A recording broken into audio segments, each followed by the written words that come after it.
dan aku tetap bersukacita. Maksud jujur dan tidak baik dan lain sebagainya. Ya, kalau mereka mau kamu asal main comot dan lain sebagainya, kalian tuh lebih main comot, nggak karu-karuan.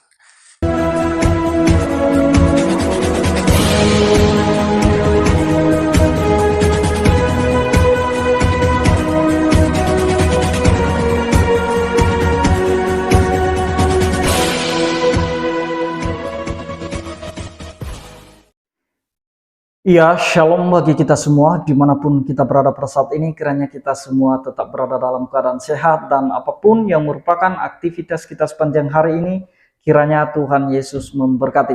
Dan kembali berjumpa lagi di channel kita ini, yaitu Zemayan Yasin. Terima kasih buat teman-teman semua dan juga para sahabat yang sudah mendukung perkembangan channel ini dengan setia. Dan kiranya kita tetap menggunakannya untuk menjadi berkat bagi semua orang.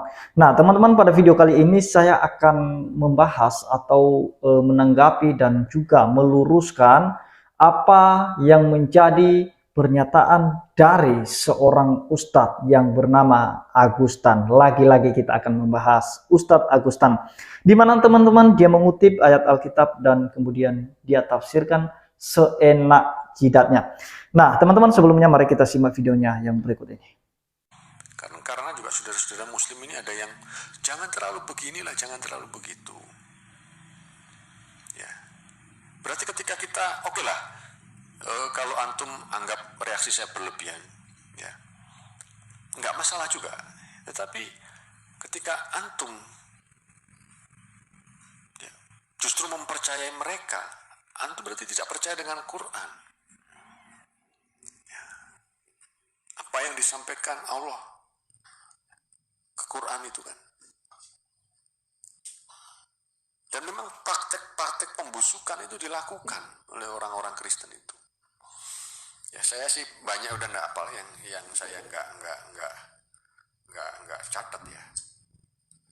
Ya mereka itu seperti ini, saudara. Filipi 1 ayat 18 ya. Tetapi tidak mengapa, sebab bagaimanapun juga Kristus diberitakan baik dengan baik, dengan maksud palsu maupun dengan jujur. Tentang hal itu aku bersukacita dan aku tetap bersukacita. Ya, maksud jujur dan tidak baik dan lain sebagainya. Ya, kalau mereka mau kamu asal main comot dan lain sebagainya, kalian tuh lebih main comot, nggak karu-karuan. Kalian nggak tahu bahasa aslinya dan lain sebagainya. Ya, jadi praktek-praktek ini ya saudara yang mereka lakukan. Akan tetapi semua seteruku ini yang tidak suka aku menjadi rajanya, bawalah mereka kemari dan bunuhlah mereka di mataku. Konteks bunuh itu macam-macam, saudara. Ada yang dipenggal, ada yang ditumbak, ada yang ditenggelamkan, ada yang disiksa, dan lain sebagainya. Sebetulnya juga sama. Tapi ketika kita berbicara ini, gak sesuai konteks. Nah, jadi kita sudah mendengarkan apa yang disampaikan oleh Ustadz Agustan yang kemarin menempelkan Alkitab di pantatnya dan kemudian dia kentut. Nah, teman-teman, di cuplikan videonya ini, teman-teman, dia menanggapi saudara-saudara kita yang muslim yang mungkin menegur dia karena dia terlalu banyak menghujat kekristenan, atau dia juga menjadi provokator antara umat beragama. Dan mungkin ada saudara-saudara kita muslim yang menegur dia, jangan terlalu berlebihan. Nah, namun dia tidak terima dan merasa keberatan, dan dia berkata bahwa kalau kamu percaya kepada Kristen, itu sama halnya kamu tidak percaya apa yang dikatakan oleh Al-Quran. Nah, teman-teman, dia sudah berasumsi aneh-aneh mengenai teguran terhadap dia. Nah, sebenarnya teman-teman, mungkin ya saudara-saudara kita muslim ini menegurnya supaya jangan terjadi kegaduhan antar umat beragama, supaya tetap terjaga kedamaian dan toleransi itu tetap ada antar umat beragama. Nah, jadi kalau terus dibiarkan orang seperti Ustadz Agustan ini, maka yakinlah bahwa suatu saat akan terjadi kegaduhan karena dia menjadi provokator. Nah, selepas itu teman-teman, dia mencoba mengutip ayat Alkitab dan dia mengatakan bahwa praktek-praktek busuk itu dilakukan oleh orang-orang Kristen dengan mengutip ayat dari Filipi 1 ayat 18. Dan kemudian dia menyimpulkan ayat tersebut. Nah, dia tidak memahami situasi pada saat itu dan konteksnya. Mari kita lihat apa yang dimaksud oleh Paulus pada saat itu. Dan Paulus pada saat itu dia dalam penjara. Dan dia menuliskan surat kepada jemaat-jemaat yang ada di Filipi, khususnya kepada orang-orang yang sudah percaya kepada Kristus. Mari kita lihat, supaya kita jangan keliru memahami ini teman-teman. Kita akan baca dari Filipi 1 ayat 15 sampai 18, karena yang dia kutip tadi hanya ayat 18-nya saja. Nah, di video fullnya pun hanya 1 ayat saja, hanya di Filipi itu. Dan dia kemudian dia kutip ayat-ayat yang lain di Injil seperti di Injil Lukas ya. Nah, teman-teman, kita akan melihat Filipi 1 ayat 15, kita mulai baca dari ayat 15-nya. Ada orang yang memberitakan Kristus karena dengki dan perselisihan, tetapi ada pula yang memberitakannya dengan maksud baik. Nah, teman-teman, di ayat 15 ini perhatikan baik-baik tulisan Paulus ini. Dia menyampaikan ini kepada orang-orang yang ada di Filipi. Ada orang yang memberitakan Kristus karena dengki dan perselisihan, tetapi ada pula yang memberitakannya dengan maksud baik. Nah, teman-teman, pada saat itu ada antara pelayan-pelayan pemberita Injil ini seperti ada persaingan. Nah, di mana ada persaingan, di situ ada kedengkian. Nah, mereka memberitakan Injil karena ada kepentingan. Jadi ingat teman-teman, kalau ada orang yang memberitakan Injil karena kepentingan pribadinya, bukan karena atas dasar kasihnya untuk menyelamatkan jiwa orang itu, maka itu jahat kalau orang memberitakan Injil dengan kepentingan dirinya sendiri atau karena kepentingannya. Mari kita lanjut di ayat 16. Mereka ini memberitakan Kristus karena kasih, sebab mereka tahu bahwa aku ada di sini untuk membela Injil. Ayat 17. Tetapi yang lain karena kepentingan sendiri. Nah, ini dia tadi.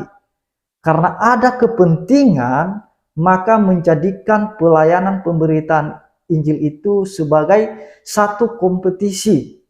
Seperti bertanding, seperti bersaing antara satu sama yang lain. Ketika ada persaingan dalam pelayanan, maka di sana ada perselisihan, teman-teman. Nah, dan itu sudah terjadi pada orang-orang pengikut Kristus pada saat itu. Ada yang mengatakan ini golongan Apolos, golongan Paulus. Mereka mulai mengelompokkan antara satu sama yang lain. Nah, jadi itu yang diingatkan Paulus, bahwa ada yang memberitakan Injil karena ada kepentingan pribadi. Dan itu jahat. Masalah tulus atau tidaknya dia memberitakan Injil itu urusannya dengan Tuhan. Dan itu yang dimaksud oleh Paulus di sini. Nah, itu yang dimaksudnya. Ada persaingan dalam pelayanan kekristenan, dalam pelayanan pemberitaan Injil. Sehingga karena ada persaingan, maka ada perselisihan. Ada kedengkian di sana. Tapi kata Paulus, tidak apa-apa. Yang jelas nama Tuhan diberitakan. Nah, itu yang perlu kita perhatikan teman-teman. Jadi kalau Agustan ini, dia sudah menyimpulkan seolah-olah orang Kristen itu memberitakan Injil dengan maksud jahat. Yang jelas nama Tuhan diberitakan. Nah, seolah-olah Kristen melakukan suatu hal yang jahat untuk menarik orang masuk Kristen. Dan itu yang selama ini dia tuduh kepada orang Kristen. Oh, orang Kristen itu melakukan segala cara atau menghalalkan segala cara untuk melaksanakan amanat agungnya. Memberikan sembako, bantuan, dan lain sebagainya supaya orang masuk Kristen. Nah, Itu yang timbul dalam pemikiran Ustadz Agustan. Kenapa? Karena dia sudah salah memahami ayat ini, teman-teman. Sedangkan yang dibicarakan oleh Paulus di sini bahwa di antara orang-orang Kristen itu ada yang memberitakan Injil karena kepentingan, ada perselisihan, ada seperti persaingan dalam pelayanan. Nah, orang Kristen tidak pernah menghalalkan segala cara untuk memberitakan Injil atau menarik orang untuk masuk Kristen, apalagi memaksa. Tidak pernah sama sekali. Jadi itu yang perlu kita perhatikan. Dan kemudian dia mengutip ayat dari Lukas 19 kalau tidak salah, ayat 27 teman-teman ya. Di situ dikatakan, akan tetapi semua seteruku ini yang tidak suka aku menjadi rajanya, bawalah mereka kemari dan bunuhlah mereka di depan mataku. Nah, jadi muncul lagi asumsi atau pandangan negatif dari Ustadz Agustan ketika dia membaca ayat ini. Oh, begitu jahatnya Tuhan Yesus. Dia membunuh orang yang tidak mengakui dia sebagai raja. Nah, dia tidak memahami hal ini, teman-teman, bahwa perkataan Yesus ini merupakan perumpamaan. Apa kata Yesus? Takutlah kepada Dia yang berhak membunuh baik tubuh maupun jiwa di dalam neraka. Jelas, orang yang tidak mengakui Yesus sebagai Tuhan dan Raja, dan itu akan dilemparkan ke dalam neraka. Ini perumpamaan. Perumpamaan.